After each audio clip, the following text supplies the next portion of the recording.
Hi, I'm Ron Spurnberg, co-founder and CEO of Hi Mama. Welcome to our podcast about all things early childhood education.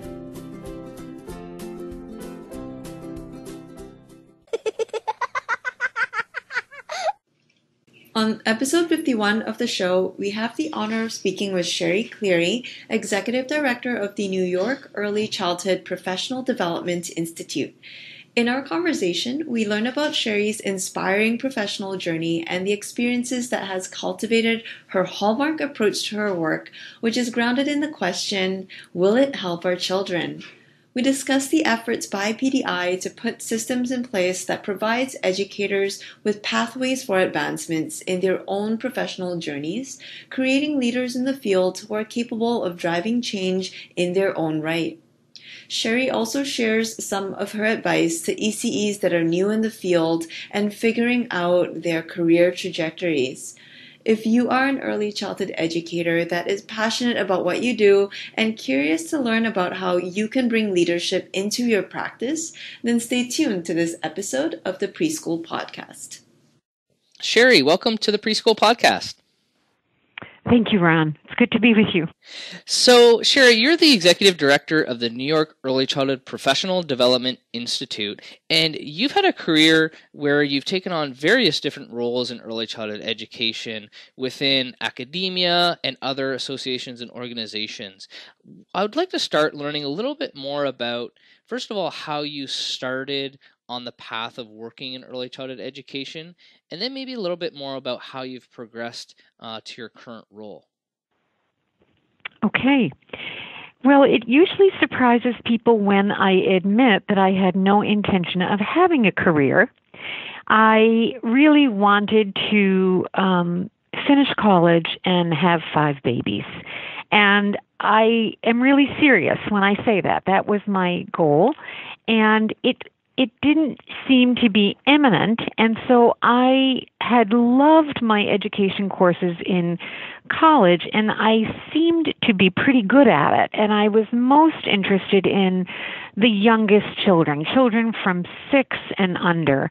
And so I began to work as a teacher in the field. I started with children who were 4, and I loved the work. And I found that the children at 4 and younger came to the classroom motivated and just driven to learn about every possible thing in their environment. And I was energized by their industriousness. And I just decided that this was work that I wanted to keep doing.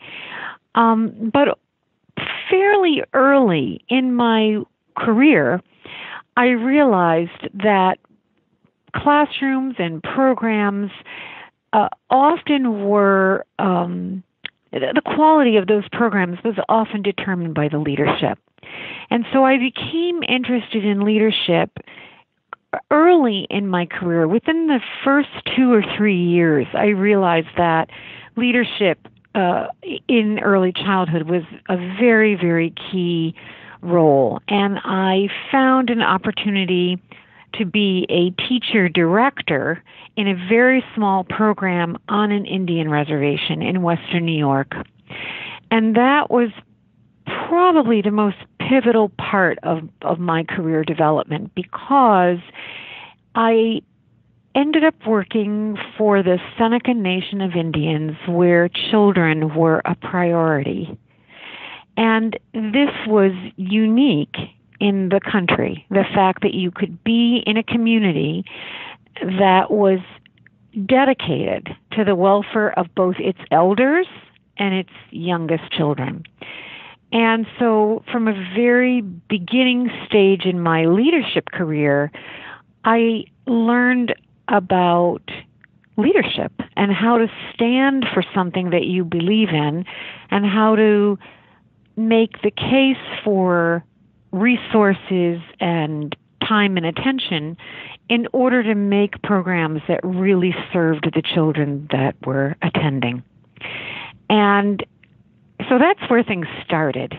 by the third or fourth year of my career, I had this incredible opportunity, and I was a quick learner. I was so taken with this shift in culture that placed the child at the core that it really empowered me to develop a career that has, I think, ever since been focused on what's good for children, how do teachers get to the kind of quality they want to be at, and what's the role of leadership. And so I think it's safe to say from there I developed this kind of approach that incorporates policy, practice, and really just helps people get to yes, get to the right way of doing things. And just to give you a quick and complete view, after I worked on the Cattaraugus Indian Reservation with the Senecas, I went to a community college where I taught all of the early childhood courses that were taught there, but more importantly, I ran the lab school. I started the lab school and ran it for 10 years. And it was an extraordinary program where the teachers were actually faculty at the college and were respected in that way. So again, a career choice where we defied the norm in the way that we did our work. And from there, I went to the University of Pittsburgh and spent 14 years really establishing and running the lab school there, but teaching a full-time load of courses in the graduate school. And so this combination of being very dedicated to the workforce and teacher education and leadership education, at the same time modeling it in real time, has been a hallmark of the work that I've done. And then after being at the University of Pittsburgh for certainly a longer period of time than I had anticipated, I decided that it was time to make one more change, and I came to the City University of New York, which is where I am now, and I and found this extraordinary work around systems building and really giving some very, very focused attention to the workforce in early childhood and at all the levels, from an entry-level person and a credit-bearing CDA all the way to right now we're trying to build a PhD program to help diversify the teaching faculty across the state of New York. And everything in between. We look at quality improvement. My office runs the state's quality rating and improvement system. We just look at all of the pieces, all of the components of high quality early childhood. And the last thing I'll say about that is that everything that we do is kind of distilled into this one notion of that all young children should have access to excellence. And so that's our driving force. It's a really fascinating story, Sherry, because especially what I find really interesting is that you were inspired by the culture of placing the children at the core of everything in your first leadership role with Seneca Nations. And so, yes. And now you're kind of at this place where, you're helping to build systems to help improve early childhood education. And yet when it came to what really drove your passion and your career early on, you're actually going back to our First Nations and their practices. And so that's kind of an interesting concept, because I would have never guessed that that would have happened. And so it's interesting that the cultural piece came in really important there and was quite influential. It was very powerful because from the very beginning, when I first approached the Senecas have a council with a president. They don't have a chief system. When I went and approached the president the very first time to see if I could get some resources for the program, his only question was, "So you think that would be good for the children?" And I was prepared to give him this long-winded, rationale for why this was so critical that he give me this money. But something inside of me said, "Answer the question, Sherry." And I said, "Yes." And he said, "Okay." He just said, "Okay." And I said, "Okay." And he said, "Yes." That's important to us, and it was a life lesson that's always stayed with me. So I think sometimes some of our success is a result of the fact that we can cut through some of the junk and get to the heart of the matter, and to say, this is why it's important. This is what will be. This is what will happen, and so you need to fund that. This will be the outcome. The other thing that I learned early on is that you're not doing this for me. You're doing this for you. So I think our field gets stuck and we take things personally when it's not personal. Society is the sole benefactor. When a society does the right thing by children, they win. So I can get another job. I don't need to do this work. I can do other work. That I already know. So if I can make it clear to a funder or a policymaker that what we're proposing is for your benefit, not mine, that seems to be more compelling. It seems to be more. It is a strategy that works for us. Is to really figure out how to get to yes, how to get to the solution. And the other thing I would say is that I learned early on that this is all about solutions, and it's about eliminating barriers. And I would suggest that in our field, we spend a lot of time fussing about the barriers. And explaining why things can't be done by way of identifying barriers. And the only thing that I want to do with a barrier is crush it. And so we've had a lot of success by saying, okay, that's a barrier. So what do we do? Yeah, what do we do about it instead of talking about how it's a barrier and how we struggle with it and the challenge? And right. I think it's a drain on sort of emotional resources too, right? That's right. When you're talking about the problems instead of attacking those challenges and trying to solve those challenges. That's right. One of my most favorite experiences, because of its pain, was that I was sitting with a group of colleagues in a room working for the umpteenth meeting, working on something, and one of the women in an exasperated way said, "We've been working on this for 20 years and we keep saying the same thing." And I simply turned to her and said, "So maybe we should change what we say." And it was offensive to her and some others that they didn't want to change what they say. They wanted to change the way people listen. And I said, the only person you have control over is yourself. So change what you're doing. Maybe you'll get a different result. And this is not a big deal. This is what people know this in all walks of life. But I think in early childhood we get stuck. We just get stuck, and we feel that we're put upon, and I think we have to take responsibility and make the change we want to see. I mean, oh my goodness, it's such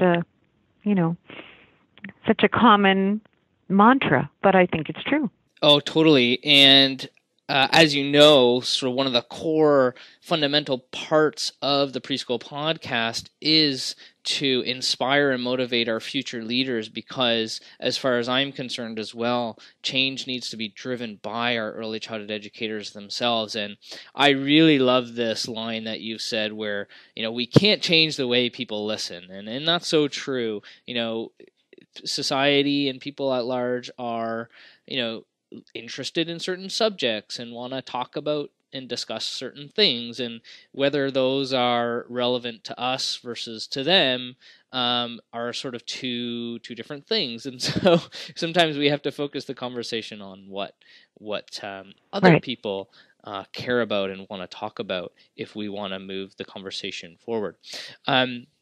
Now, let's transition over to your work a little bit more as Executive Director of the New York Early Childhood Professional Development Institute. Obviously, leadership is a core part of what has inspired you in your career and in a lot of the work that you're doing in your current role. Can we get into a little bit more about what you're doing at the New York Early Childhood Professional Development Institute to drive change in terms of systems and ensuring a highly effective early childhood workforce for the state of New York? Sure. I think we typically kind of lump our work into three categories. One is around systems building. I think people take systems for granted, and in many cases there is a lack of systems, and that sometimes explains why things just happen when they happen, and they're not deliberate, and we're more reactive and not proactive. And so we're very committed to systems, and I'll come back to that in a minute. We also are very interested in new paradigms of professional development. What are the ways for people to do their best work, and what are the barriers? And so we know for fact that going to a 2 or 3 hour workshop or a day-long conference is not really going to change anybody's practice. But we keep doing that because it's what we've always done. And so we've really spent the better part of the last 10 years looking at all the different ways you could help people shift their practice and do better for children. And so we have done very intensive kind of on-site support. We've done training with then some visiting in between to help make sure that what you heard in a training classroom you're able to implement in your classroom with a little bit of support from the person who developed that training. We have really experimented heavily with coaching. And we are now, so once we decide that we've got something that we want to test, then we find money to really test it on a larger scale. Then we collect some data and we try to figure out what works, what doesn't. Then we tweak the model, and then we try to implement that model across the state. And coaching is a beautiful example, because as we experimented with different coaching models and tried to create coaching that was incredibly responsive to the individual, we measured and tested that, and then we built coaching competencies that were then approved by the state, and now coaching is a recognized and funded form of professional development, and it's become part of our improvement culture in the state. So that's just an example of the work we've done. And I want to be really clear, we don't do anything in a vacuum. We work with partners all across the state. So sometimes we're the impetus for something, or we're the ones that can help make it go. We can help make it work, but we do this with lots of partners.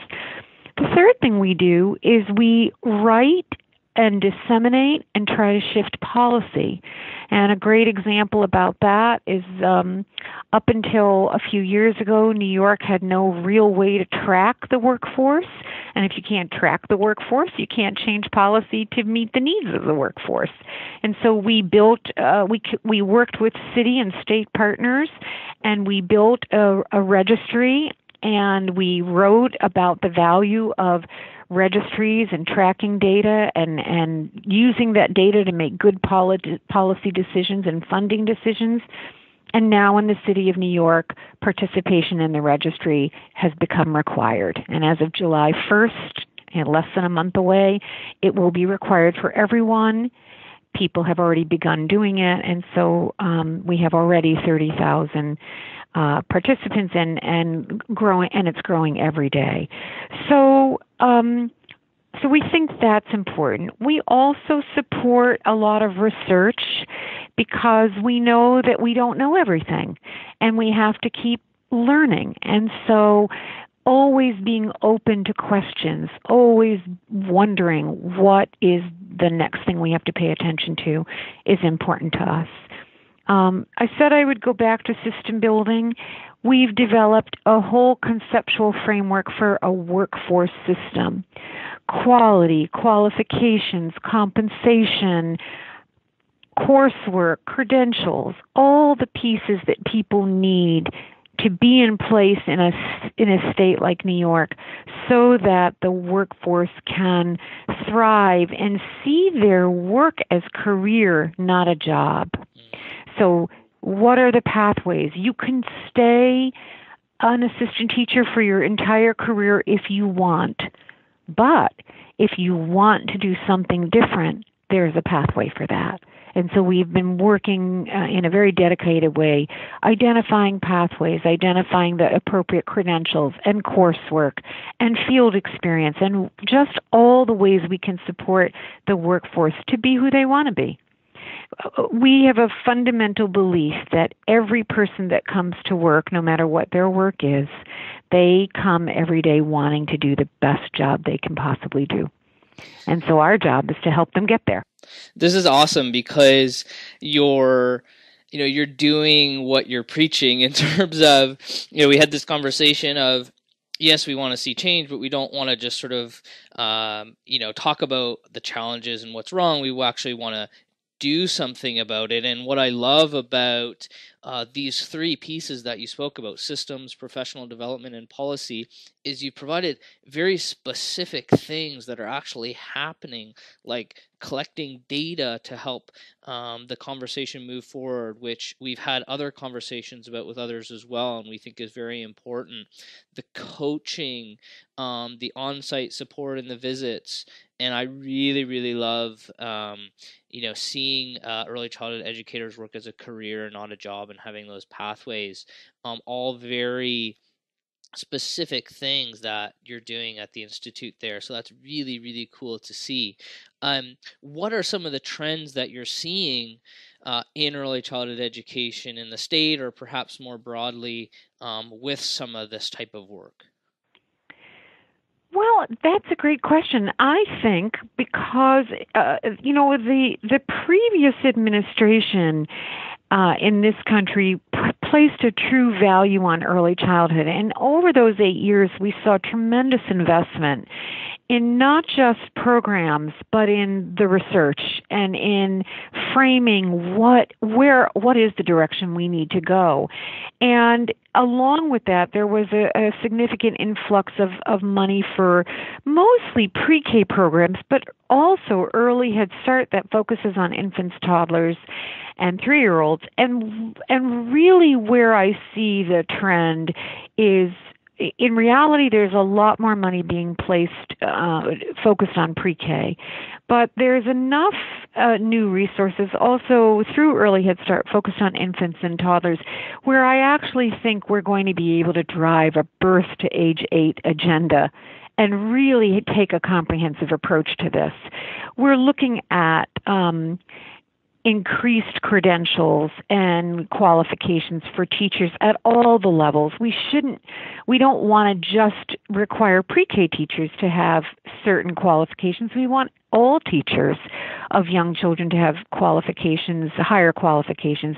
We really know from the research that infants and toddlers are there's the most pivotal kinds of development happening there. And so in truth, the most talented people should be working with infants and toddlers if you follow the research. Absolutely. On the other hand, I want everyone to have as much education, experience, and training as they want, and yet we need to raise the floor.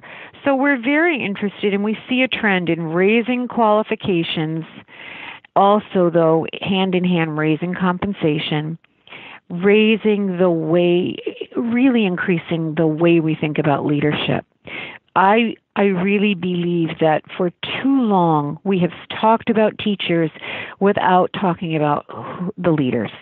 And leaders need to be managers, but they also need to be inspiring. They need to bring change.